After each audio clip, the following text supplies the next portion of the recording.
ষষ্ঠ শ্রেণীর প্রিয় শিক্ষার্থীরা, আমি যারা ভিডিওটা দেখছেন সবাইকে স্বাগত জানাচ্ছি। আজকের এই ভিডিওতে আমি ষষ্ঠ শ্রেণীর গণিত বইয়ের পূর্ণ সংখ্যার জগতের অনুশীলনীর 1 থেকে 16 নম্বর অঙ্কের সমাধান করব। তো প্রথমে 1 থেকে এখানে 10 পর্যন্ত কিছু নৈর্ব্যক্তিক দেওয়া আছে, নৈর্ব্যক্তিকগুলো উত্তর করার চেষ্টা করব। তো প্রথমে আমরা যদি দেখি 1 নম্বরে বলা হচ্ছে -a এর যুগাত্মক বিপরীত রাশি কোনটি? ঠিক আছে, -a এর যুগাত্মক বিপরীত রাশি। তার -a এর যুগাত্মক বিপরীত রাশি মানে হচ্ছে কি +a, এটার বিপরীত -a থাকলে হয়ে যাবে কি +a। 2 নম্বরে বলছে 12 এর সাথে এর যুগাত্মক বিপরীত সংখ্যা যোগ করলে কত হয়? ঠিক আছে, 12 এর সাথে এর যুগাত্মক বিপরীত সংখ্যা আছে হচ্ছে +12, এটার যুগাত্মক বিপরীত হচ্ছে কি -12। তো এই -12 কি করব আমরা?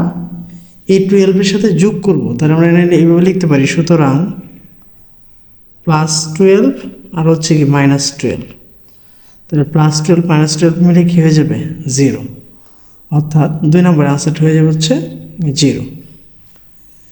এবার 3 নম্বরে বলা আছে হচ্ছে ছক দেওয়া আছে, ফাঁকা করে দেওয়া আছে -15 ইকুয়াল হচ্ছে -10। বলছে এই ঘরটাতে চিহ্নিত স্থানে কোন সংখ্যাটি হবে?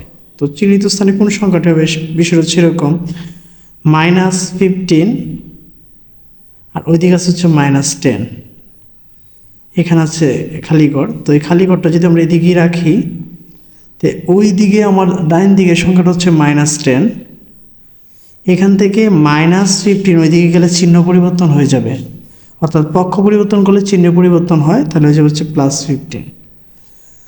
তাহলে আবার 15 থেকে যদি আমরা 10 বাদ দিই, তাহলে এটা মান হয়ে যাবে হচ্ছে শুধু 5, মানে কি +5, যেহেতু বড় সংখ্যার আগে কি আছে প্লাস আছে, তার মানে এটা হচ্ছে 4 নম্বরটা সঠিক। তো এবার যাবো হচ্ছে আমরা নৈর্ব্যক্তিক 4 নম্বরে কি বলা আছে? বলছে নিচের তথ্যের আলোকে 4-5 প্রশ্নের উত্তর দাও। -7, -8, -9 তিনটি পূর্ণ সংখ্যা। তিনটি কি পূর্ণ সংখ্যা? তিনটা পূর্ণ সংখ্যা হচ্ছে কি এখানে ঋণাত্মক পূর্ণ সংখ্যা।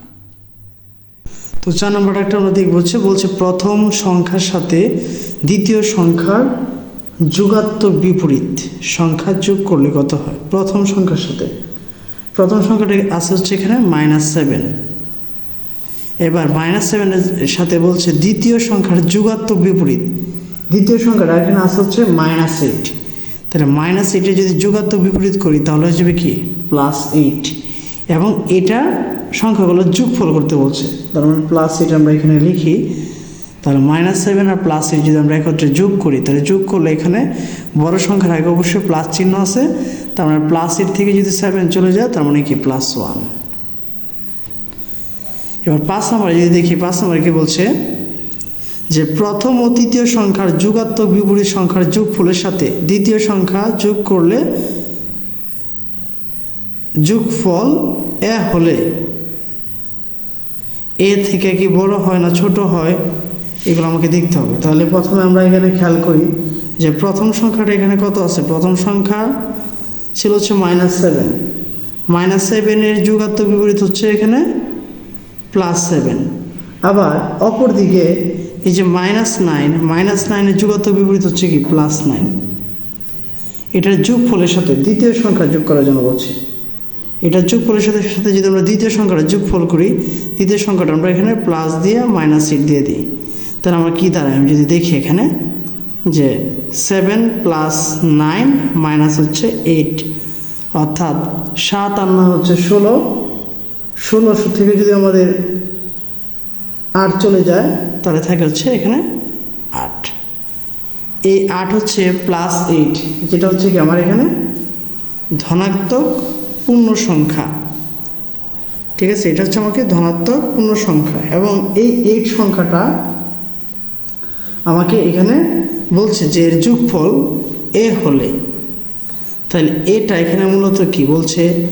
-15 থেকে বড়, আবার এখানে বলছে কি যে -90 থেকে বড়, এখানে বলছে 97 থেকে বড়, -97 থেকে বড়। তাহলে আমরা যদি এখানে খেয়াল করি যে এটা তো 8 যেহেতু এটা তো অবশ্যই 97 এর সাথেও যাবে না, ঠিক আছে, আবার এখানে -97 এর সাথেও যাবে না, এখানে আছে হচ্ছে -90, অর্থাৎ -90 থেকে বড়। যেহেতু আমার সংখ্যাটা এখানে আছে কত 8, তাহলে এই সংখ্যাটা অবশ্যই কী হবে -90 থেকে বড়। আচ্ছা, তাহলে আমরা এখানে কত নম্বরটা এখানে টিক চিহ্ন দেবো? টিক চিহ্ন দেবো হচ্ছে 2 নম্বরে। তো এবার আমি যাবো হচ্ছে 6 নম্বরে। 6 নম্বরটা কী বলা আছে? বলা আছে হচ্ছে a equal 45 minus first bracket -11 এবং b equal 57 plus first bracket -4 হলে a সমান 56, b সমান -53, a মাইনাস b সমান 3, তিনটাই দেখাতে এনে বলছে। তার মানে এখানে খেয়াল করি এর মানটা প্রথমে কত দাঁড়ায়, মাইনাস মাইনাস হয়ে যাবে হচ্ছে প্লাস, তাহলে 45 প্লাস হচ্ছে 11, 45 আর 11 যদি আমরা একত্রে যোগ করি তাহলে হয়ে যাবে কত 56, আর বি এর মানটা কত দাঁড়ায় যদি আমরা খেয়াল করি, এখানে প্লাসে মাইনাসে মাইনাস, 57 থেকে যদি 4 চলে যায় তাহলে থাকবে হচ্ছে 53। তাহলে আমরা এর মান 56 এটা সঠিক পাইলাম। আর বি এর মান তো আমার এখানে হয় নাই, বি এর মান আমার এখানে 53 প্লাস 53 হয়েছে, কিন্তু বইয়ে দেওয়া আছে -50, তার মানে এটা যাবে না। আবার এ মাইনাস বি 56 থেকে যদি 53 বাদ দিই তাহলে এটা মান 3, তার মানে 1 এবং 3 দুইটাই কি এখানে সঠিক, সরি 1 3 সঠিক, কিন্তু কি 2 নম্বরটা সঠিক নয়। আচ্ছা, এবার সঠিক উত্তরের মধ্যে যে আমরা যদি দেই তাহলে 1 এবং 3 সঠিক, এই যে 1 এবং 3 সঠিক। এবার 7 নম্বরে যাব। 7 নম্বরে কী বলা আছে? বলছে নিচের চিহ্নিত অংশে আছে, আচ্ছা চিহ্নিত একটা অংশ আছে যেটা হচ্ছে 0 থেকে স্টার্ট করেছে, ডান দিকে সকলগুলো চলো জানি ধনাত্মক পূর্ণ সংখ্যা হয়। তো ধনাত্মক পূর্ণ সংখ্যা সবগুলো এখানে দেওয়া আছে। প্রথমে 1 নম্বর অপশনে বলছে অঋণাত্মক পূর্ণ সংখ্যা, ঠিক আছে, অঋণাত্মক মানে হচ্ছে সব ধনাত্মক। তাহলে আমরা যদি এখানে খেয়াল করি 1 2 3 4 সবগুলো হচ্ছে কি ধনাত্মক পূর্ণ সংখ্যা, মানে এখানে কোথাও কিন্তু মাইনাস নাই, তাহলে এটা সঠিক। তাই কিন্তু এটা আমরা সঠিক ধরতে পারি। আমরা বলছি কি সকল মৌলিক সংখ্যা, ঠিক আছে, সকল মৌলিক সংখ্যা। আচ্ছা, আবার বলছে সকল জোড় সংখ্যা, সকল মৌলিক সংখ্যা বলছে, আবার কি বলছে সকল জোড় সংখ্যা বলছে। আচ্ছা, আমরা যদি এখানে লক্ষ্য করি সকল মৌলিক সংখ্যা, এখানে কিন্তু যে এখান থেকে বুঝেছি এটা চলমান, তাহলে আমরা 1 2 3 4, ঠিক আছে, এটা যদি আমরা খেয়াল করি আমরা জানি মৌলিক সংখ্যাগুলো কত কত থেকে স্টার্ট হয়। মৌলিক সংখ্যা হয়েছে কি 2, তারপর হচ্ছে 3, তারপর হচ্ছে 5, তারপর হচ্ছে 7, এগুলো। আবার অপর দিকে যদি আমরা এখানে খেয়াল করি যে সকল জোড় সংখ্যা 2 4 6 8, এখানে যেহেতু চলমান আছে তার মানে কি সকল জোড় সংখ্যায় হয়, মৌলিক সংখ্যা হয়, আবার কি জোড় সংখ্যা হয়, এবং কি অঋণাত্মক পূর্ণ সংখ্যা, এখানে তিনোটাই সঠিক হয়। তার মানে ক খ গ তিনোটাই, মানে 1 2 3 তিনোটাই কি এখানে সঠিক। তো 8 নম্বরে যদি যায়, 8 নম্বরটা কী বলা আছে? 8 নম্বরটা বলা হচ্ছে -5 7 8 -3 -1 2 1 0 9 3 সংখ্যাগুলোকে সংখ্যা রেখা সাজিয়ে ছোট থেকে বড় অর্থাৎ ঊর্ধ্বক্রমে সাজাও।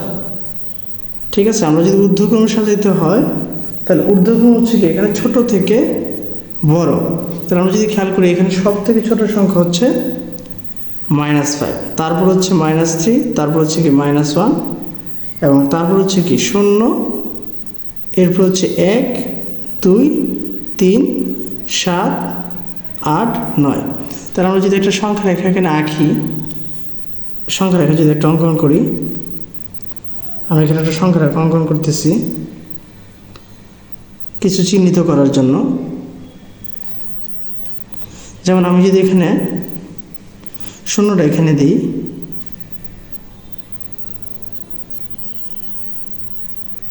এটা হচ্ছে -1, এটা হচ্ছে -1 এর অবস্থান, পরে -3 -3 এর অবস্থান থাকবে এখানে, -5 অবস্থান থাকবে হচ্ছে এখানে।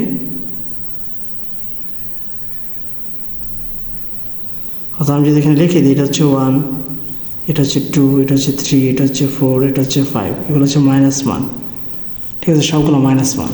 তাহলে আমরা যদি এখানে খেয়াল করি যে এখানে আছে হচ্ছে -1 এখানে অবস্থান,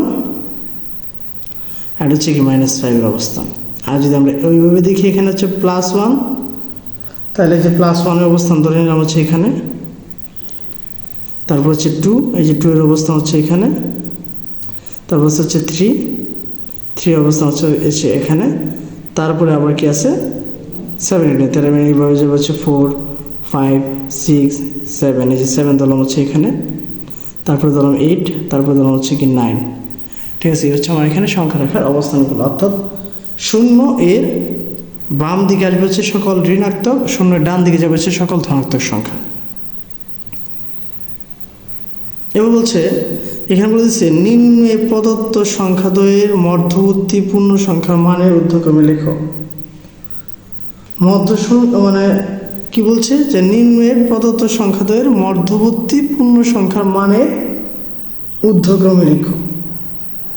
আচ্ছা, তাহলে প্রথম ক নম্বরটা, যে 9 ক নম্বরটা বলছে 0 এবং কি -7। তো এটা করার জন্য আমরা 9 নম্বরটা এখানে দিয়ে প্রথম যদি লিখি যে 0 এবং -7 মধ্যবর্তী পূর্ণ সংখ্যা লিখব 0 এবং -7 এর মধ্যবর্তী পূর্ণ সংখ্যা।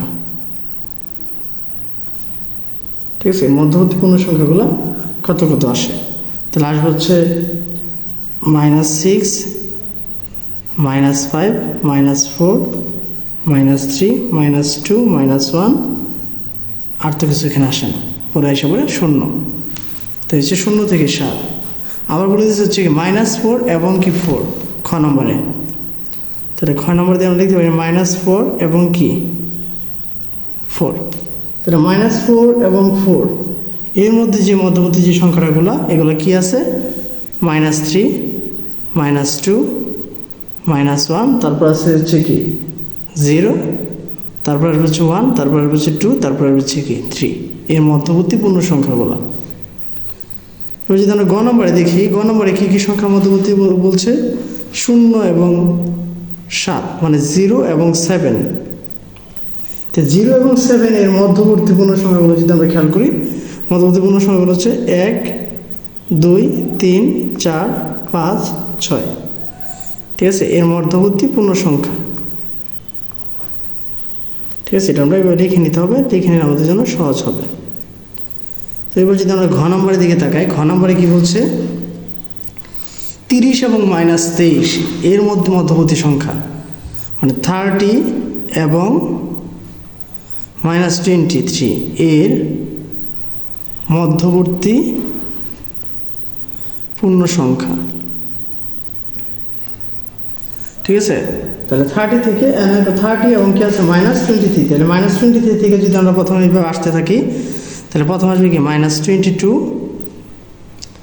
21, 20, 19, 18, তারপর হচ্ছে কি 17, 16, 15, 14, 13, 12, 11, 10, 9, 8, তারপরে হচ্ছে কি 7, -6, -5, -4, -3, -2, -1, তারপরে হচ্ছে 0। এবার এখানে 0 থেকে স্টার্ট করে কত পর্যন্ত যাবে, টোটাল 30 পর্যন্ত যাবে। তার মানে হবে 1, 2, 3, 4, 5, 6, 7, 8, 9, 10, 11, 12, 13, 14, 15, সবগুলোর মধ্যে কমা দিতে হবে। 16, 17, 18, 19, 20, 21, 22, 23, তারপর হচ্ছে 24, 25, 26, 27, 28, 29, তারপর হচ্ছে 30। এ হচ্ছে এখানে আমার হচ্ছে 30 থেকে কি -23 এর মধ্যবর্তী পূর্ণ সংখ্যাগুলো। তো এই ছিল হচ্ছে 9 নম্বর অঙ্কের সমাধান। তো এবার যদি যা হচ্ছে 10 নম্বরে কি বলা আছে যদি আমরা খেয়াল করি, বলছে প্রথমে বলছে -20 থেকে